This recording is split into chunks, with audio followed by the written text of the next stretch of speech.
ఒక్క రాత్రిలోనే అతడు హీరోగా రీబ్రాండింగ్ అయ్యాడు.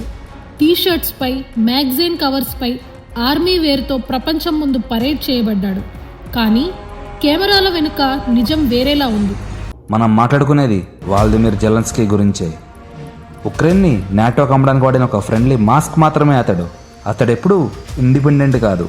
వెస్టర్న్ కంట్రీ స్క్రిప్ట్కి సరిపడా యాక్ట్ చేసే యాక్టర్ మాత్రమే అతను. స్క్రిప్ట్ మారితే పాత్ర ముగుస్తుంది. వాల్దిమిర్ జెలెన్స్కీ ఎప్పుడు నిజమైన నాయకుడు కాదు. రష్యాని అంతం చేయడానికి వెస్ట్ వాడిన ఒక ప్యాకేజ్ ప్రొడక్ట్ అతడు. తరువాత యుక్రెయిన్ రష్యా వార్ వచ్చింది.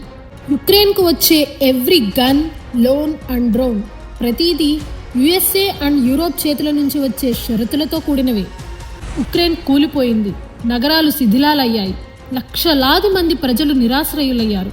ఆర్థిక వ్యవస్థ చిన్నాభిన్నమైంది. జెలెన్స్కీ అడ్మినిస్ట్రేషన్ చేయడం లేదు. అయినా అతడు నిజంగా అధికారంలో లేడు. IMF లైఫ్ లైన్ లేకుంటే వారం రోజుల్లో ప్రభుత్వం కూలిపోతుంది. నాటో ఆయుధాలు లేకుంటే నెలల్లో సైన్యం విరిగిపోతుంది. జెలెన్స్కీని అధికారంలోకి తీసుకొచ్చిన ఆర్థిక శక్తుల చేతుల్లోనే యుక్రెయిన్ ఇప్పుడు ఒక బానిస దేశంగా మారింది.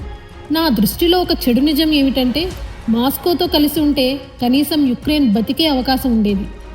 రష్యాతో యుక్రెయిన్కి సాంస్కృతిక అనుబంధం, మార్కెట్లు, చౌకైన ఇంధనం, భద్రతా హామీలు ఇవన్నీ దొరికే ఛాన్స్ ఉంది.